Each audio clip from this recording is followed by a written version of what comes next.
बदलत्या हवामानामुळे अपचन, गॅस, थकवा आणि चिडचिड होते. डू यू थिंक हे स्ट्रेसमुळे होतोय? किंवा ह्याचं रिझन तुमचं पोट साफ न होणं किंवा बिघडलेली पचन संस्था और एल्स गट हेल्थ असू शकतं. हे तर आपण ऐकलंच असेल की दिल का रस्ता पेट से होके निकलता है और सीधे दिमाग तक पहुंचता है.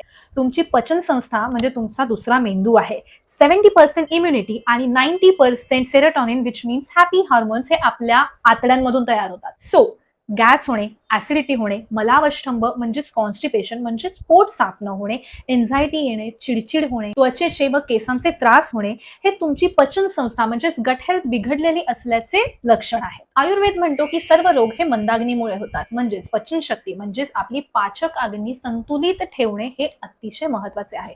सो हे कसे ठेवाल?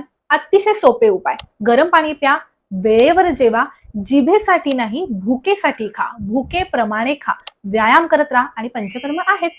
माझ्या पेशंटना माहितीये की मी नेहमीच विचारते की पोट साफ झाले का. सो पोट साफ झालं किंवा पचन संस्था व्यवस्थित असली की तुमची तब्येत उत्कृष्ट राहते आणि काहीच नाही तर मी आहेच. ओके, आयुर्वेदिक काही औषधांनी आपण पचन सुधारू शकतो आणि बस्ती माय फेवरेट पंचकर्म त्याने उत्तम डिटॉक्स होतो आणि तुमची पचन संस्था सुधारते. प्लस मी काही पथ्य सांगेन, लाईफस्टाईल चेंजेस सांगेन, ते तुम्ही फॉलो करा. So it will help you anyways. So यापुढे पोट साफ झाले का विचारल्यावर हो उत्तर आलं पाहिजे.